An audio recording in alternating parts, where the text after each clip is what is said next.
Hello friends, आज की कहानी में आपका स्वागत है। आज की कहानी का नाम है बदनामी और तलाक। आइए इसे सुनते हैं। रमा बस रोई चली जा रही थी। उसके आंसू रुकने का नाम ही नहीं ले रहे थे। वो अपनी माँ से बार बार एक ही बात कह रही थी, मुझे बदनाम कर उसे क्या मिला? सिर्फ उसे डिवोर्स, तलाक आसानी से मिल जाए। उसने मेरा नाम गैर मर्दों के साथ जोड़ दिया, मेरी ज़िंदगी नरक बना दी। मेरे पति होते हुए खुद मुझ पर ये इल्ज़ाम लगा रहे हैं। ये वही इंसान है जो कल तक मेरे लिए सब कुछ करने को तैयार था, दिन को रात कहने को तैयार था। आज अपने अहंकार में मुझे नीचा दिखाने के लिए मुझे तलाक दे रहे हैं। मेरी गलती क्या है? अपने और अपनी बेटी के लिए आवाज़ उठाना। अब लोग भी मुझे अजीब नज़रों से देखते हैं, गंदी बातें करते हैं। रास्ते पर चलना मुश्किल हो गया है। सहेलियों ने भी मुंह फेर लिया है। बस कुछ ही मुझे समझाती हैं और मेरे साथ हैं। माँ, आपका भाई बहन का साथ और बेटी का प्यार साथ मेरा हौसला बढ़ाता है। मैंने भी फैसला कर लिया है।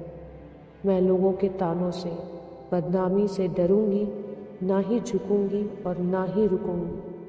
अपने आत्मसम्मान और हक के लिए बिना थके लड़ूंगी लोगों से, उस इंसान से जिसमें इंसानियत ही नहीं रही।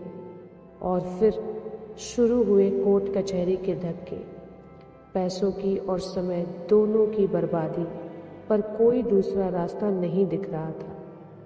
सबसे बड़ा दुख झटका उस वक्त लगा था रीमा को, जब उसका पति कोर्ट के सामने खड़े होकर गलत गंदी बातें बोल रहा था। वो बहुत मायूस हो जाती थी। कभी कभी सब कुछ छोड़कर कहीं दूर भाग जाना चाहती थी, पर उसका अंतर्मन उसे झकझोर देता था। तुम ऐसे पीछे नहीं हट सकती, तुम चुप नहीं रह सकती।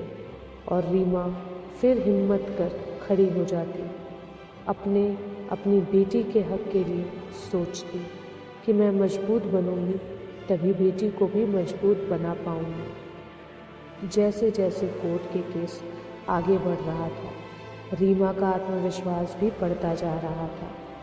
रीमा बेझिझक अपना काम करने लगी थी। उसे महसूस होने लगा था कि लोगों के सामने एक अच्छी शादीशुदा ज़िंदगी का दिखावा करना बहुत गलत था। अगर उसने कुछ लोगों को भी सही बात बताई होती, अपनी परेशानियां बताई होती, तो आज ये दिन ना देखना पड़ता। लोग उसकी मुश्किलों को समझते। खैर, जो होना था वो तो हो गया, सोचकर रीमा ने ठंडी सांस ली। अब वो खुलकर जिएगी अपनी ज़िंदगी। उधर रीमा के पति को भी एहसास हो गया था कि उसने रीमा पर झूठे इल्ज़ाम लगाए, मुसीबत बोली। उसने तो सोचा था रीमा जैसी समाज में एक अच्छी ज़िंदगी जीने का दिखावा करने वाली औरत मुंह बंद कर चुपचाप घर में बैठ जाएगी, पर हुआ सब कुछ उल्टा। रीमा ने तो घरेलू हिंसा की सच्चाई सबके सामने लाकर रख दी थी। कुछ सबूत भी जुटा लिए थे रीमा ने। वो अब अपनी बेटी के साथ जीना सीख गई थी। उसके घर वाले भी पूरा साथ देते थे उसका। तभी एक दिन दरवाजे की घंटी बजी। रीमा ने भी सोचा, कौन हो सकता है इस वक्त? जब देखा तो वो अचंभित रह गई। दरवाजे पर उसका पति खड़ा था। उसने रीमा से पूछा, अंदर आ जाऊं? रीमा ने कुछ सोचा और हाँ बोला। उसे अंदर आने दिया और पूछा, अब क्यों आए हो? वो बोला, मुझे माफ़ कर दो, मुझसे गलती हो गई और घर वापस चलो।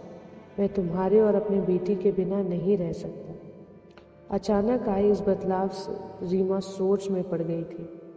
वो कुछ समझ नहीं पा रही थी, पर उसका पति केस वापस ले साथ में सुखी जीवन बिताने की बात कर रहा था। उसने रीमा से कहा, चाहो तो थोड़ा सोचकर जवाब देना। पर रीमा का जवाब तो तैयार था। उसने साथ जाने से मना कर दिया और बेटी ने भी बोल दिया कि मैं मम्मी के साथ ही रहूंगी। रीमा का पति ये बोलकर कि तुम ठीक नहीं कर रही, वहाँ से चला गया। पूरी रात वो सोचती रही कि उसने गलत निर्णय तो नहीं लिया। क्या मुझे अपनी बेटी के अच्छे भविष्य के लिए साथ चले जाना था? बेटी को माँ पापा दोनों का प्यार मिल जाता। शायद सच में उनकी सोच बदल गई हो। सोचते सोचते सुबह हो गई। सब घर वाले भी सोच में थे कि क्या किया जाए। इंसान बदल भी तो सकता है, पर सबने समझदारी दिखाई। कुछ दिन तक इंतज़ार करने का सोचा। तभी केस की तारीख भी वापस आ गई। रीमा ने सोचा था कि आज के पति के व्यवहार से पक्का निर्णय ले लेगी, और जो हुआ उसके सोच के बाहर था। पति का वही रूप पाया। रीमा आज भी अपनी बेटी के लिए लड़ रही है। बस एक बात सोचती है, उस दिन उसका पति बदला रूप लेकर घर क्यों आया था? क्या साथ जाना सही था, या अपने हक, अपने आत्मसम्मान के लिए लड़ना सही था? दोस्तों, इस कहानी से हमें ये सीख मिलती है कि अक्सर पति पत्नी में मनमुटाव होते हैं, लेकिन उन मनमुटाव में अगर हम एक दूसरे से बात करें, एक दूसरे की बातों को समझें, तो किसी भी समस्या का हल निकल सकता है। तलाक हर चीज़ का जवाब नहीं होता। कभी कभी बातें सुलझाई भी जा सकती हैं, लेकिन हाँ, जब बात हद से बाहर निकल जाए और जब एक दूसरे के लिए बिल्कुल भी मन में प्यार ना हो, गाली गलौज हो, मारा पीट हो, तब तलाक एक सही निर्णय होता है, ताकि दो लोग अपनी ज़िंदगी सही से जी सकें और अपनी ज़िंदगी में खुश रहें। इसी के साथ दोस्तों, ऐसे ही दिल को छूने वाली कहानियाँ और समाज में हो रही घटनाओं पे कहानियाँ आपको इस चैनल पर मिलती रहेंगी। इसी के साथ मिलते हैं अगले वीडियो में। धन्यवाद।